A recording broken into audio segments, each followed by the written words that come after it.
கிறிஸ்துவுக்குள் மிகவும் பிரியமானவர்களே, இந்த நாள் ஒரு சிறப்புக்குரிய நாளாக இருக்கின்றது. நம்முடைய லிட்டர்ஜிக்கல் கேலண்டர் அடிப்படையிலே இந்த நாள் கடைசி ஞாயிறு ஆராதனையாகவும், அடுத்த வாரமானது அட்வென்ட் சண்டே, வருகையின் காலங்களுக்குள்ளதாக நாம் பிரவேசிக்கின்ற ஒரு ஞாயிறாகவும் இருக்கின்றது. அதோடு இந்த ஞாயிறு நம்முடைய திருச்சபையின் வாழ்வினிலே இன்னொரு சிறப்பான நாள். அது என்ன என்று சொல்கின்ற போது ஸ்போர்ட்ஸ் டே சண்டே, விளையாட்டு ஞாயிறு. இன்னைக்கு நிறைய இடங்களில் விளையாட்டுகள் நடைபெறுகின்றது. திருச்சபையிலும் நாம் விளையாடுகின்றோம் என்று சொல்லுகின்ற போது அது நம்முடைய ஐக்கியத்தை பலப்படுத்துகின்றதாக, இறை உறவிலே வளருவதற்கு ஏதுவாக அது அமையும் என்பதில் எந்த விதமான சந்தேகமில்லை. கடந்த வாரம் கடந்த ஆண்டில் ஸ்போர்ட்ஸ் டே சண்டே அப்சர்வ் பண்ணும்போது பிரசங்கித்த பிரசங்கம் என்ன அல்லது தலைப்பு என்ன என்பதை கொஞ்சம் ரீகலெக்ட் பண்ண முடியுமா?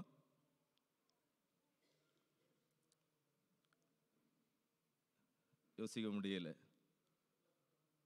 வெரி குட், ஒரு ஆன்சர் வருது.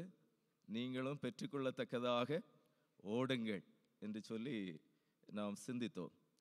ஆனால் இந்த ஸ்போர்ட்ஸ் டே சண்டேயில் ஸ்போர்ட்ஸுக்குள்ளே போகிறதுக்கு பதிலாக நம்ம கிரைஸ்ட் த கிங் சண்டே என்று சொல்லி இந்த ஞாயிறினையும் நாம் இணைந்து, அதாவது திருச்சபையின் லிட்டர்ஜிக்கல் முறைமையின்படி நாம் இந்த ஞாயிறினையும் அனுசரிக்கின்றபடியினால் வெளிப்படுத்தின விசேஷத்திலிருந்து ஆண்டவருடைய திருவார்த்தையை உங்களோடு பகிர்ந்து கொள்ள விரும்புகின்றேன்.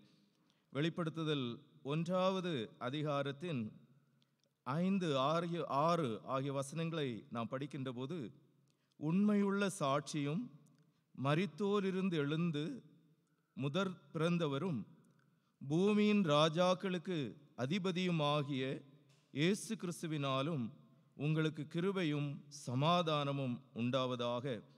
நம்மிடத்தில் அன்பு கூர்ந்து தமது இரத்தத்தினாலே நம்முடைய பாவங்களற நம்மை கழுவி தம்முடைய பிதாவாகிய தேவனுக்கு முன்பாக நம்மை ராஜாக்களும் ஆசாரியர்களும் ஆக்கின அவருக்கு மகிமையும் வல்லமையும் என்றென்றைக்கும் உண்டாயிருப்பதாக. ஆமேன் என்று இங்கே யோவான் குறிப்பிடுகின்றதை நாம் காண்கின்றோம். கிரைஸ்ட் த கிங், கிறிஸ்து அரசர் என்று சொல்லுவது இந்த நாளுக்குரிய சிந்தனையின் கருப்பொருளாக இருக்கின்றது. ஒருவேளை அநேக திருச்சபைகளுக்கு பெயர்களை கொடுத்திருக்கின்றார்கள். நாகர்கோயில் பகுதியில் இருக்கக்கூடிய ஒரு சர்ச்சுக்கு கிறிஸ்து அரசர் ஆலயம் என்று பெயர். இப்படி பல இடங்களிலே கிறிஸ்து அரசர் என்று சொல்லுகின்ற பதங்கள் பயன்படுத்தப்படலாம். ஆனால் இங்கே யோவான் ஆண்டவர் இயேசுவை அரசர், ராஜா என்று கூறுகின்றதை நாம் காண்கின்றோம். இந்த வெளிப்படுத்துதல் புஸ்தகத்தை நாம் சிந்திக்கின்ற போது அது மிகவும் கருகலான ஒரு புஸ்தகமாக இருக்கின்றது. ஒருவேளை திருமுறையில் எத்தனை நூல்கள் இருக்கின்றது? how many books in the Bible? போன சண்டே பைபிள் எக்ஸாம் எழுதியிருக்கிறீங்க. அதில் நிறைய பேர் ரெவலேஷன் எக்ஸாம் எழுதிக்கிட்டு ஈஸி போலேயும் இருக்குது, ஆனால் ரொம்பவும் கடினமாக இருக்கின்றது என்று சொல்லுகின்ற ஒரு ஃபீட்பேக் கொடுக்கப்பட்டதை கேள்விப்பட முடிந்தது. ஆக 66 நூல்கள் திருமறையிலே. இந்த 66 புஸ்தகங்களில் கடைசி புஸ்தகமாக வெளிப்படுத்தின விசேஷத்தை வைத்திருக்கின்றார்கள் திருமறையின் ஒழுங்கின் அடிப்படையிலே. Why they kept there? ஏன்னா அந்த பகுதியை நோக்கி தான் திருமறையினுடைய எல்லா நிகழ்வுகளும் நிகழ்ந்தேறி கொண்டு வருகின்றது. ஒருவேளை புதிய ஏற்பாட்டில் இருக்கிறதுனால வெளிப்படுத்தின முடிஞ்ச உடனேயே இந்த ரெவலேஷனை வச்சு அதுக்கு பிறகு எல்லா காரியங்களையும் தொகுத்திருக்கலாமே. இல்லை, ஒரு ஆர்டர்லினஸ் ஸ்கிரிப்சரில் ஃபாலோ பண்ணப்பட்டிருக்கின்றது என்று சொல்லுகின்ற போது அதிலே சில சிறப்புகளும் ஆழ்ந்த உண்மைகளும் நம்முடைய ஆவிக்குரிய வாழ்விற்கு நிறைந்திருக்கின்றது. இன்று மக்கள் விரும்பி படிக்கின்றதற்கு முற்படாத அல்லது புரிந்து கொள்வதற்கு கடினமாக இருக்கின்றது அல்லது குழப்பங்களை ஏற்படுத்துகின்றது என்று சொல்லுகின்ற நிலைமையிலே அணுகுகின்ற ஒரு புஸ்தகமாக வெளிப்படுத்தின விசேஷம் அநேகருக்கு அமைகின்றது. ஆனால் திருச்சபையின் வாழ்வினில் வெளிப்படுத்தின விசேஷத்திற்கு எப்பொழுதும் ஒரு சிறப்பான இடம் இருக்கின்றது. ஒருவேளை இன்னைக்கு இருக்கக்கூடிய உலக அரங்கில் நம்ம பார்க்கும்போது கரிஸ்மேட்டிக் சர்ச்சஸ் அல்லது கொஞ்சம் பெண்டிகாஸ்டல் பேக்ரவுண்டில் இருக்கிறவங்க அதிகமாக இந்த வெளிப்படுத்தின விசேஷத்திற்கு முக்கியத்துவம் கொடுப்பதையும், ஏனைய திருச்சபைகள் அதை ஒரு இரண்டாம் மனப்பான்மையோடு கருதுகின்ற காலங்களிலும் நாம் இருக்கின்றோம்.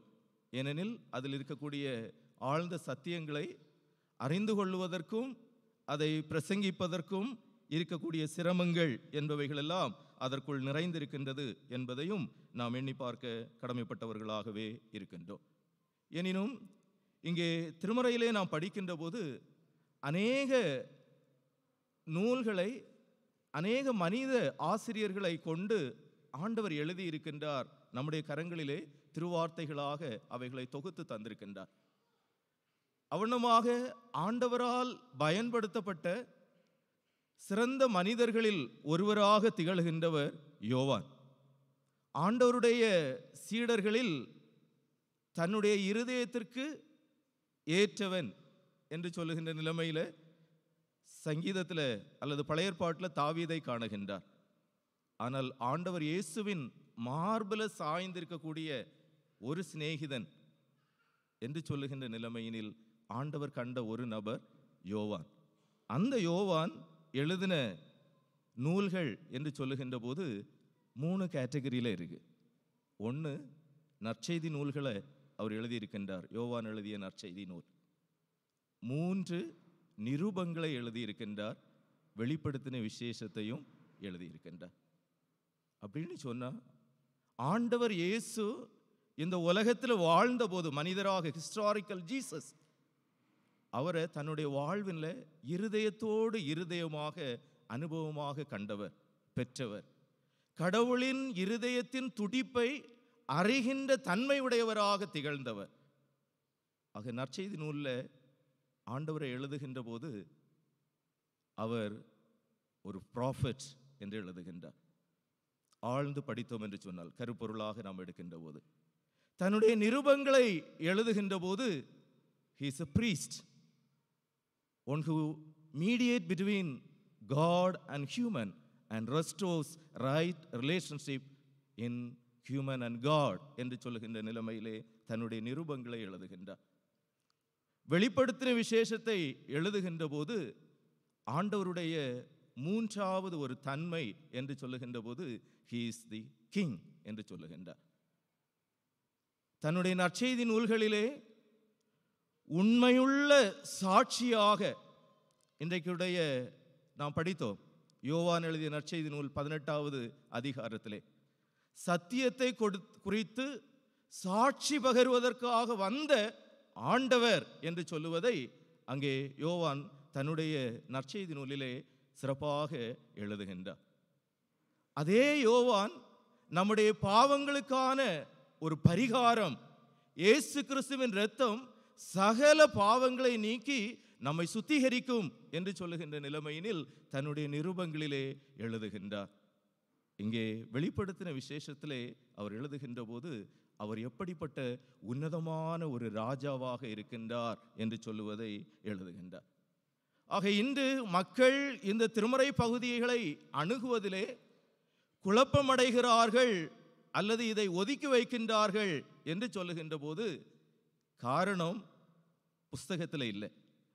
ஆண்டவருடைய வேத வாக்கியங்கள் எல்லாம் தேவ ஆவியினாலே எழுதப்பட்டவைகளாக இருக்கின்றது. அவைகள் நம்முடைய பக்தி விருத்திக்காக இந்த திருமறையிலே இடம்பெற்றதாக இருக்கின்றது. If it is not worthy enough for us to grow in our spiritual life, it would have not kept in this scripture. ஆக ஆண்டவர் இந்த திருமறை பகுதியை அல்லது இந்த வெளிப்படுத்தின விசேஷத்தை, இந்த புக்கை இந்த புனித நூலில் அல்லது பைபிளுக்குள்ள வைத்திருக்கின்றார் என்று சொல்லுகின்ற போது அதிலே அவருடைய வெளிப்பாடும் அதிலே இறை ஏவுதலும் இறை திட்டங்களும் நிறைந்திருக்கின்றது என்பதை நாம் புரிந்து கொள்ள அழைக்கப்படுகின்றோம். அப்படி என்று சொன்னால் இந்த திருமறை பகுதிகளை நாம் படிக்கின்ற போது 666 நம்முடைய கண்களில் பிரதானமாக படுகின்றதாக இருக்கின்றது, அல்லது முத்திரைகள் நம்முடைய கண்களிலே பிரதானமாக படுகின்றதாக இருக்கின்றது. உலக அரங்கிலே மாறுகின்ற அரசியல் சூழ்நிலைகள் நம்முடைய கண்களிலே பிரதானமாக படுகின்றவைகளாக இருக்கின்றது, அல்லது மக்களால் வெகுவாரியாக பிரசங்கிக்கப்படுகின்றவைகளாக இருக்கின்றது.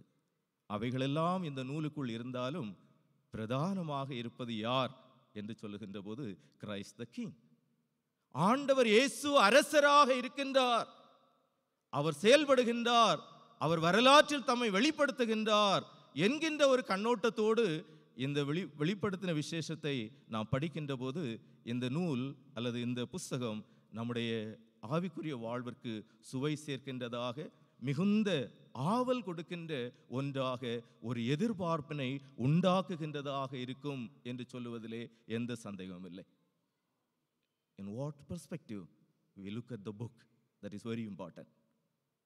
ஆக இங்கே வெளிப்படுத்தின விசேஷம் என்று சொல்லுகின்ற போது அது தன்னிலே ஒரு வெளிப்பாட்டை உடையதாக இருக்கின்றதை நாம் பார்க்கின்றோம். அதாவது 1, 2 ஆகிய வசனங்களை நாம் படிக்கின்ற போது வெளிப்படுத்துதல் 1வது அதிகாரம் 1வது வசனமும் 2வது வசனமும் சீக்கிரத்தில் சம்பவிக்க வேண்டியவைகளை தம்முடைய ஊழியக்காரருக்கு காண்பிக்கும் பொருட்டு தேவன் இயேசு கிறிஸ்துவுக்கு ஒப்புவித்ததும், இவர் தம்முடைய தூதனை அனுப்பி தம்முடைய ஊழியக்காரனாகிய யோவானுக்கு வெளிப்படுத்தினதுமான விசேஷம். இவன் தேவனுடைய வசனத்தை குறித்தும் இயேசு கிறிஸ்துவை பற்றிய சாட்சியை குறித்தும் தான் கண்ட யாவற்றையும் சாட்சியாக அறிவித்திருக்கிறான் என்று குறிப்பிடுகின்றார். ஆக ஆண்டவர் இயேசு அரசராக இருக்கின்றார், கிரைஸ்ட் த கிங் என்று இன்றைக்கு உலகளாவிய திருச்சபை இந்த ஞாயிறினை சிறப்பிக்கின்றது. அப்படி என்று சொன்னால் அதில் இருக்கக்கூடிய ஒரு சிறப்பு என்ன? How we understand that Christ is a king, ஆண்டவர் இயேசு அரசராக இருக்கின்றார் என்று சொல்லுகின்ற போது அது நம்முடைய சிந்தனையினுடைய ஒரு ஸ்பார்க் என்று சொல்லுவது அல்ல. சில நேரத்தில் சொல்கிறோம் இல்லையா, எனக்கு இப்படி ஒரு என் மனசில் இப்படி ஒரு சிந்தனை உதிச்சுன்னு சொல்லுவோம், இல்லைன்னா என் மனசில் இப்படி தோன்றிட்டுன்னு சொல்லுவோம். ஆனால் வெளிப்படுத்தின விசேஷம் யோவானுக்கு மனசில் தோணினது இல்லை, அவர் மனசில் உணர்ந்ததும் இல்லை. மாறாக ஆண்டவர் ஒன்றை அவருக்கு வெளிப்படுத்தி காட்டினார். அதாவது கடந்த சில வாரங்களாக நாம் சிந்தித்து கொண்டே வருகின்றோம், ஆண்டவர் இயேசு பிரதான ஆசாரியராக இருக்கின்றார் என்று சொல்லி. அந்த பிரதான ஆசாரியராக இருக்கின்ற ஆண்டவர் பலிபீடத்தின் அல்லது ஆசரிப்பு கூடாரத்தின் பிரதான இடத்திற்குள்ளதாக செல்லுவதற்கு, மகா பரிசுத்த ஸ்தலத்திற்குள்ளதாக செல்லுவதற்கு அந்த திரையை என்ன செய்கின்றார்? விலக்கினார் என்று சொல்லுவதை கடந்த வாரத்திலே நாம் சிந்தித்தோம். அதுபோல இறை ரகசியங்கள், the mysteries of God, கடவுளினுடைய ரகசியங்கள் என்று சொல்லுபவைகளாக மறைந்திருக்கின்றவைகளை ஒரு திரையை விலக்கி ஒரு திரைப்பட நிகழ்வினை அல்லது மேடையில் இருப்பதை வெளிப்படுத்தி காட்டுவதை போல இங்கே யோவானுக்கு ஆண்டவர் திரையை அகற்றி உள்ளுக்குள்ளதாக என்ன இருக்குன்னு சொல்றத வெளிப்படுத்தி காட்டுகின்றார். அப்படின்னு சொல்லும்போது வெளிப்படுத்தின விசேஷம் என்னதில்லை, யோவான் ஸ்நானக மனசுல தோணின எண்ணமும் இல்லை, அவருடைய கற்பனையும் இல்லை, அவருடைய சிந்தனையும் இல்லை. மாறாக God revealed to himself, to John the disciple, அவருடைய சீடன் ஆகிய யோவானுக்கு ஆண்டவர் வெளிப்படுத்தி கொடுத்த காரியம் என்பதை இங்கே 1வது வசனத்திலே நாம் காண்கின்றோம். அப்போ இந்த revelation proceeds from God the Father, பிதாவாகிய தேவனிடத்தில் இருந்து இந்த வெளிப்படுதல் என்று சொல்லுது புறப்படுகின்றதாகவும் அது இயேசு கிறிஸ்துவின் மூலமாக ஒரு தூதனுக்கு கொடுக்கப்பட்டு அந்த தூதன் மூலமாக யோவான் என்று சொல்லுகின்ற அவருடைய சீடருக்கு கொடுக்கப்படுகின்றதை நாம் காண்கின்றோம். ஆக துன்பமான ஒரு சூழல்ல வாழ்ந்து கொண்டிருக்கக்கூடிய ஆதி தலைமுறை அல்லது முதல் தலைமுறை கிறிஸ்தவர்களுக்கு அவருடைய விசுவாசத்தை ஊக்கப்படுத்துவதற்காக, அவருடைய விசுவாசத்திலே வளருவதற்காக எழுதப்பட்ட ஒரு நூல் என்று இதை நாம் அணுகலாம். ஒருவேளை மத்தேயு எழுதிய நற்செய்தி நூல் 20வது அதிகாரத்துக்கு உங்களுடைய திருமறையை திருப்பியவர்கள் என்று சொன்னால் மேத்யூ 20, மத்தேயு 20வது அதிகாரத்தில் ஆண்டவர் இயேசுவின் பணி நாட்களில் அவரிடத்தில் நிறைய ரெக்கமெண்டேஷன் வந்தது. அதில் ஒரு ரெக்கமெண்டேஷன் என்ன என்று சொல்லி பார்க்கின்ற போது ஒரு படிக்கலாம். மத்தேயு 20வது அதிகாரத்தின் 20வது வசனமும் 20, 21, 22.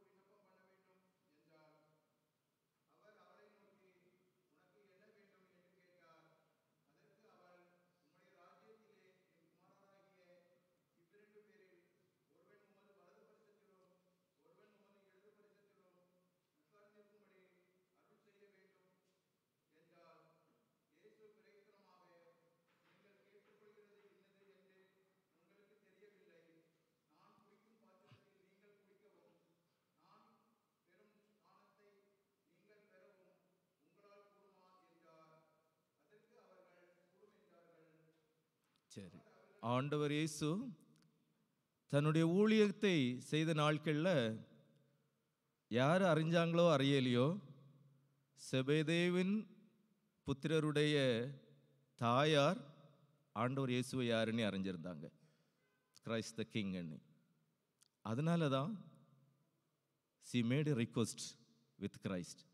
இயேசுவினிடத்தில் சொல்கிறாங்க, நீர் உம்முடைய ராஜ்யத்தில் வரும்போது என் பிள்ளைகள், என்னுடைய புத்திரர்கள் 2 பேர் என்ன செய்யணும்? ஒருத்தவங்க வலதுபுறத்தில் இருக்கணும், ஒருத்தவங்க இடதுபுறத்தில் இருக்கணும். ஒரு தாயின் ஆதங்கத்தை பாருங்கள், ஒரு வாஞ்சையை பாருங்கள். ஆண்டவர் ஒன்று கேட்கின்றார், ஆனால் அது லேசுப்பட்டதில்லை, ரொம்ப துன்பங்கள் நிறைந்தது. துன்ப கிண்ணத்தில் பானம் பண்ணணும் அப்படின்னு சொன்ன உடனே அவருடைய பிள்ளைகளை 2 பேரும் சொல்கிறாங்க, அதெல்லாம் பிரச்சனை இல்லை, we will take part in that suffering. ஆண்டவர் சொன்னார், அந்த துன்பத்தில் கூட பங்கு பெற முடியும், ஆனால் ரைட் அண்ட் லெஃப்ட்னு சொல்கிறது it is not in my hand, rather it is in the hands of the father அப்படின்னு சொல்லி ஆண்டவர் விட்டு விட்டார். எனினும் இந்த துன்ப அனுபவத்திலே அவர்கள் பங்கு பெற்றார்கள் என்று சொல்லுவதை இந்த வெளிப்படுத்தின விசேஷம் நமக்கு வெளிப்படுத்தி காட்டுகின்றது. அப்போஸ்தலருடைய நடபடிகள் 12வது அதிகாரத்தின் 1, 2 வசனங்களை படியுங்கள். ஒரு படிக்கலாம். Acts chapter 12 verse 1 and 2.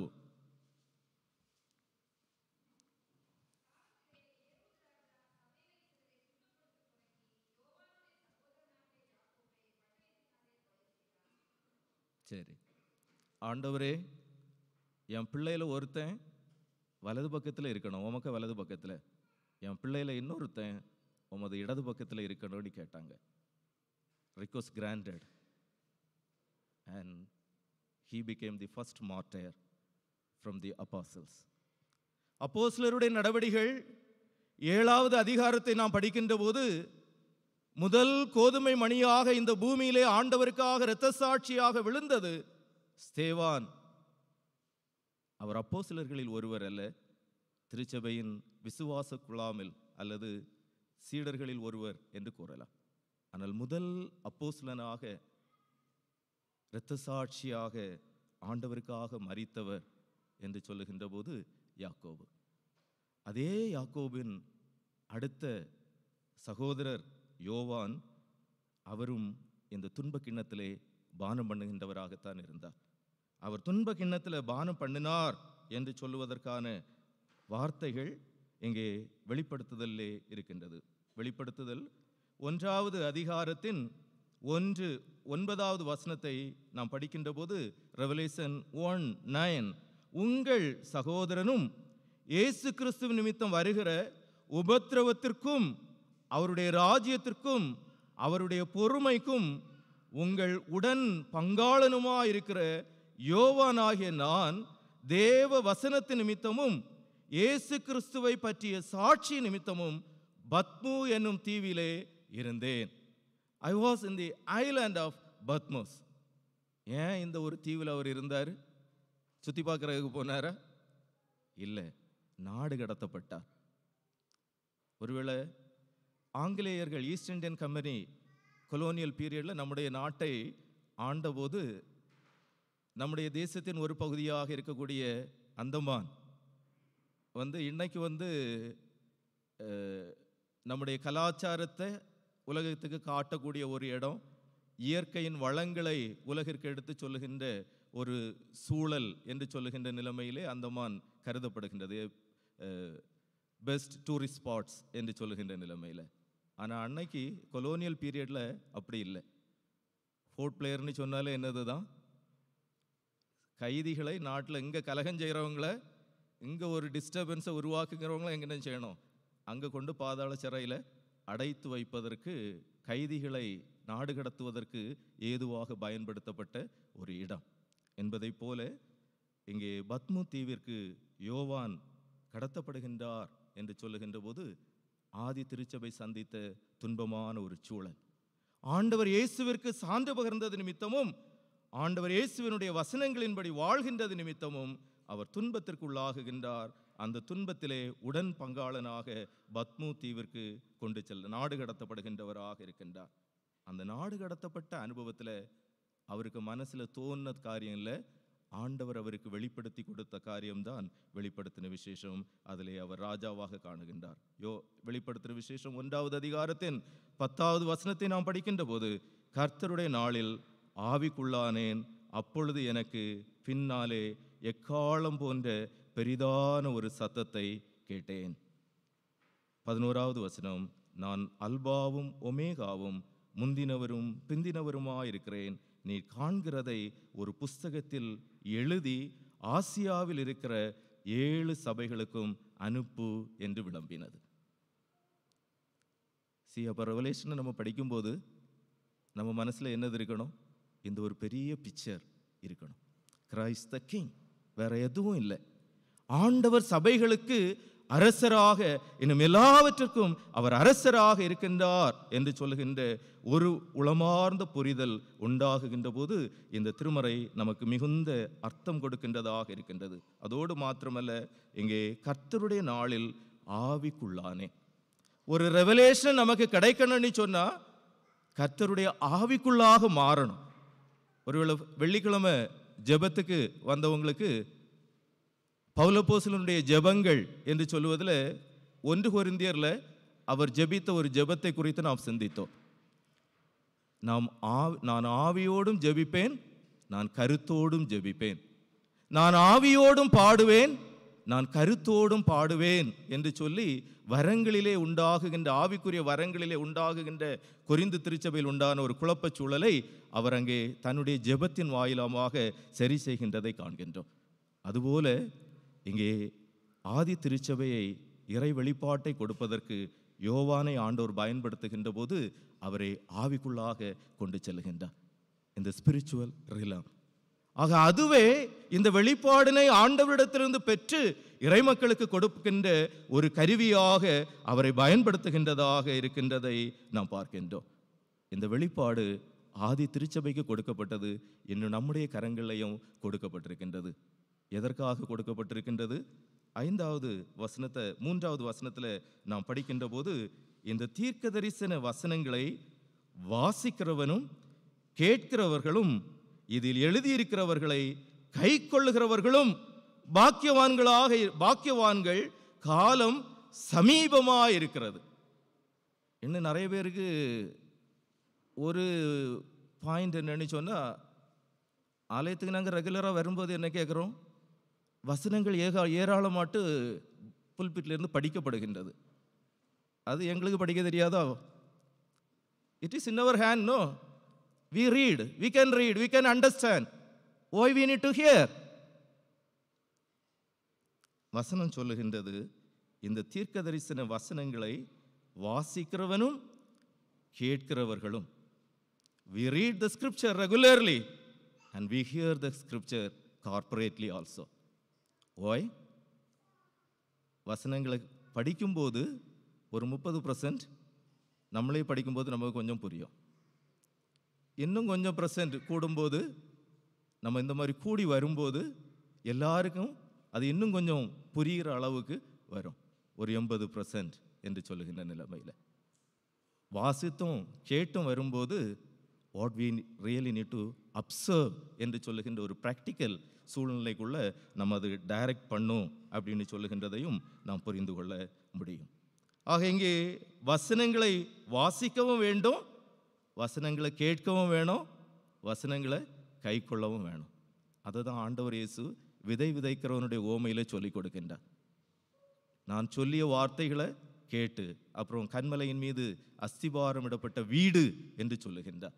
ஆக இவைகளெல்லாம் ஆண்டவருடைய வார்த்தைகளை வாசிப்பதிலும், ஆண்டவருடைய வார்த்தைகளை கேட்பதிலும், ஆண்டவருடைய வார்த்தைகளை கைக்கொள்வதிலும் நம்முடைய விசுவாசமானது பயிற்றுவிக்கப்பட வேண்டும் என்பதை ஆண்டவர் நம்முடைய வாழ்வினிலே எதிர்பார்க்கின்றவராக இருக்கின்றார்.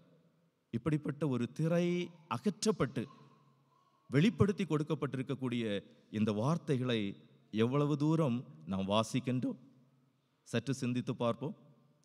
எவ்வளவு தூரம் காது கொடுத்து ஆண்டவருடைய வார்த்தைகளை கேட்கின்றோம்? நாம் வாசிப்பதையும் கேட்பவைகளையும் எவ்வளவு தூரம் செயல்களாக நாம் மாற்றுகின்றோம் என்பதையும் நாம் சிந்தித்து பார்க்க அழைக்கப்படுகின்றவர்களாக இருக்கின்றோம்.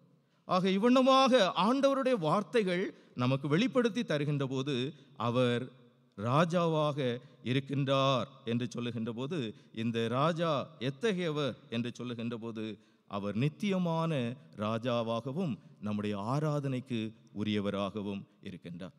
He is the eternal God and worthy to our worship.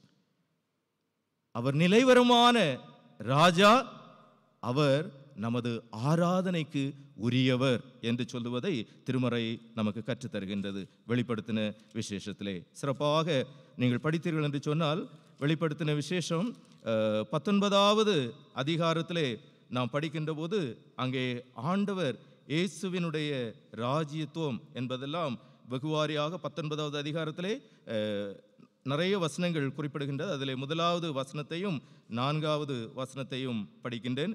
இவைகளுக்கு பின்பு பரலோகத்தில் திரளான ஜனக்கூட்டம் இடுகிற ஆரவாரத்தை கேட்டேன்.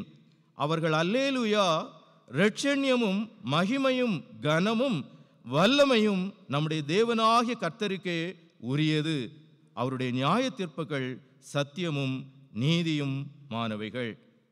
ஆக ஆண்டவர் இங்கே அவருடைய ராஜாசனத்திலே இருக்கின்றவராகவும், அதோடு 4வது வசனத்திலே 24 மூப்பர்களும் 4 ஜீவன்களும் வணக்கமாய் விழுந்து ஆமேன் அல்லேலூயா என்று சொல்லி சிங்காசனத்தின் மேல் வீற்றிருக்கும் தேவனை தொழுது கொண்டார்கள் என்று நாம் காண்கின்றோம். அதோடு மாத்திரமல்ல, 6வது வசனத்திலே அப்பொழுது திரளான ஜனங்கள் இடும் ஆரவாரம் போலவும் பெருவெள்ள இரைச்சல் போலவும் பலத்த இடிமுழக்கம் போலவும் ஒரு சத்தம் உண்டாகி, அல்லேலூயா, சர்வ வல்லமை உள்ள தேவனாகிய கர்த்தர் ராஜ்யபாரம் பண்ணுகிறார், நாம் சந்தோஷப்பட்டு களிகூர்ந்து அவருக்கு துதி செலுத்த கடவோம்.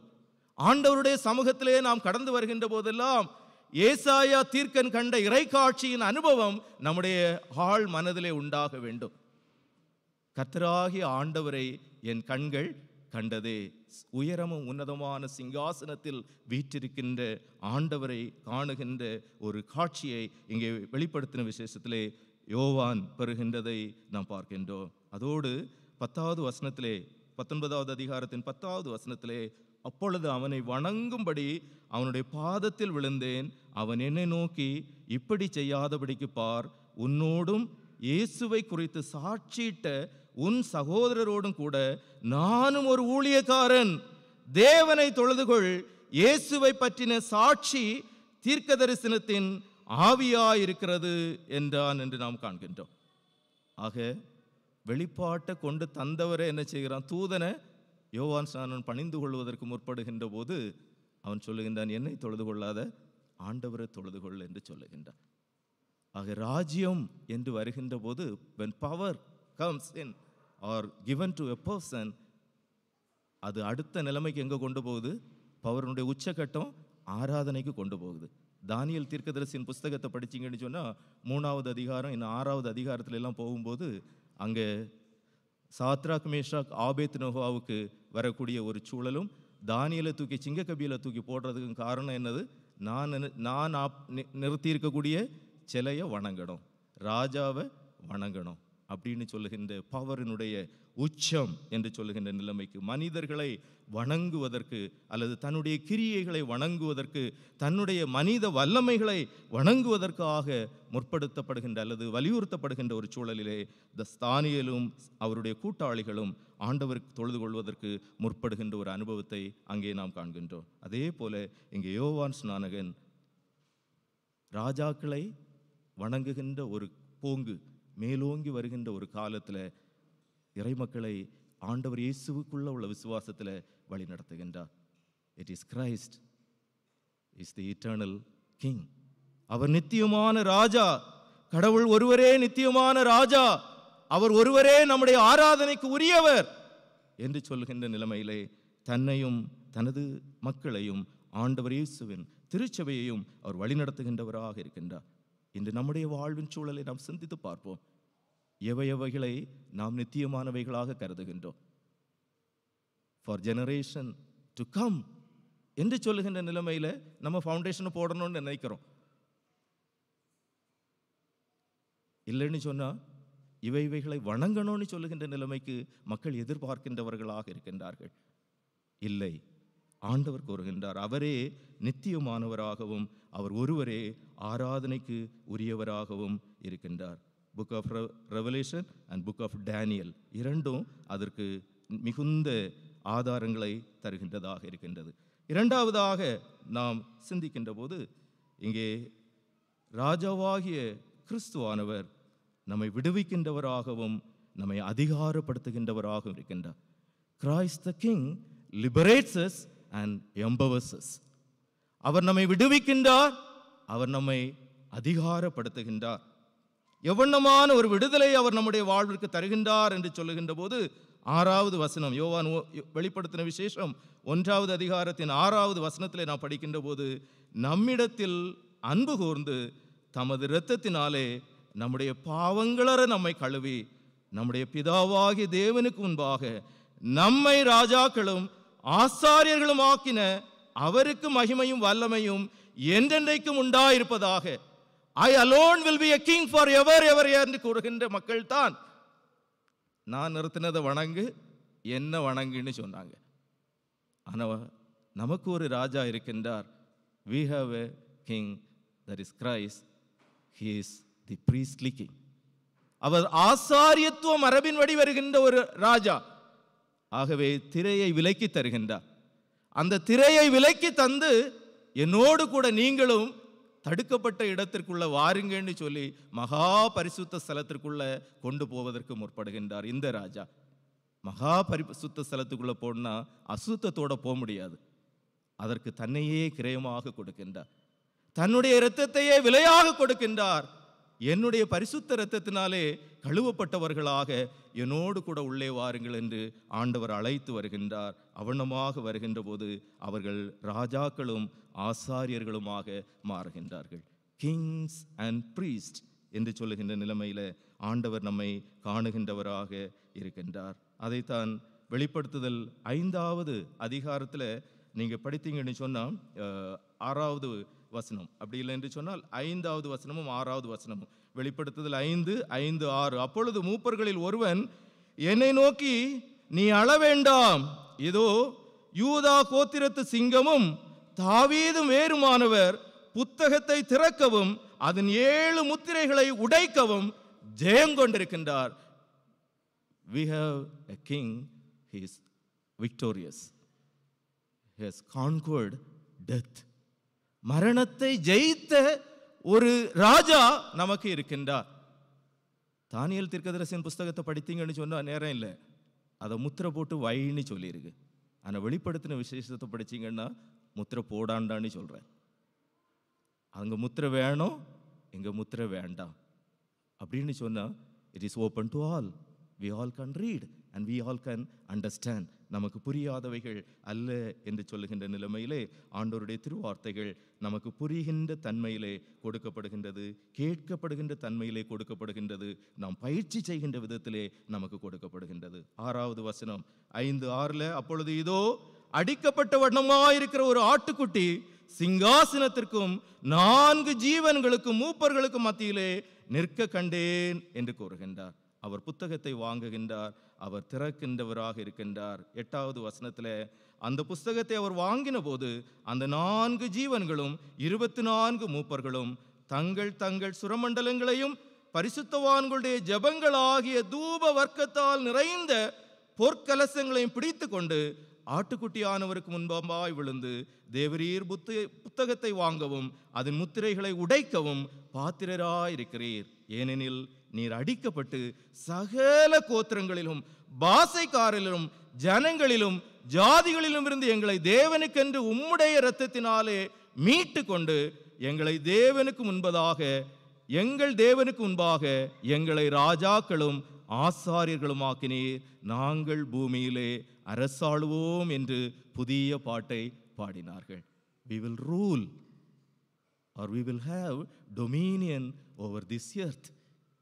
என்ன தவிர வேற ஒருத்தரும் இங்க ஆளக்கூடாதுன்னு சொல்லுகின்ற ஆட்கள் நிறைந்த ஒரு சமூகத்தின் நடுவில் இயேசுவின் இரத்தத்தால மீட்கப்பட்ட சகல ஜாதிக்காரரும் சகல பாஷைக்காரரும் அவரோடு கூட இணைந்து ராஜரீகம் செய்வதற்கான ஒரு வழியை ஆண்டவர் திறந்து தருகின்றார். அப்படி என்று சொன்னால் இயேசுவால் மீட்கப்பட்ட ஒரு வாழ்வு, ஆண்டவர் இயேசுவின் ஆளுகைக்கு உட்படுகின்ற ஒரு வாழ்வின் உன்னதமான நிலைமையை எண்ணி பாருங்கள். இன்னைக்கு நம்முடைய வாழ்வு மீட்கப்பட்ட ஒரு வாழ்வாக இருக்கின்றதா? அவருடைய இரத்தத்தால் கழுவப்பட்ட ஒரு வாழ்வாக இருக்கின்றதா? அவருடைய இரத்தத்தால் மீட்கப்பட்டவர்களுக்கு தரப்படுகின்ற அந்த எம்பவர்மெண்ட் என்பது நம்முடைய வாழ்வினிலே இருக்கின்றதா? ராஜரீக ஆசாரியத்துவத்தை உடையவர்களாக இறை சமூகத்தை கிட்டி சேர்கின்ற அனுபவம் உடையவர்களாக இருக்கின்றோமா? அல்லது இன்னும் அவர் செய்து முடித்த இந்த இறை மீட்பின் திட்டத்தின் மையத்தில் இருப்பதற்கு பதிலாக நான் இன்னும் தூரமாகவே இருக்கின்றேன் என்கின்ற ஒரு அணுகுமுறை எடுத்து விலகி நிற்கின்றவர்களாக இருக்கின்றோமா? ஆண்டவர் அவருடைய மீட்பின் திட்டத்தை இந்த உலகிலே நிறைவேற்றி அவருடைய ராஜாக்களாக அவருடைய ஆசாரியர்களாக வாழ்வதற்கான வழியை நமக்கு ஏற்படுத்தி தந்திருக்கின்றார்.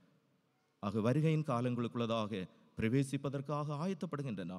தொடர்ந்து இறைவார்த்தைகளை ஆழமாக வாசிப்போம், இறைவார்த்தைகளை அதிகமாக நாம் கேட்போம். நாம் வாசிப்புகின்றவைகளையும் கேட்கின்றவைகளையும் பயிற்சி செய்கின்றவர்களாக மாறுவோம். அவரே நித்தியமான ராஜாவாகவும் அவர் ஒருவரே நம்முடைய ஆராதனைக்குரியவராகவும் இருக்கின்றார்.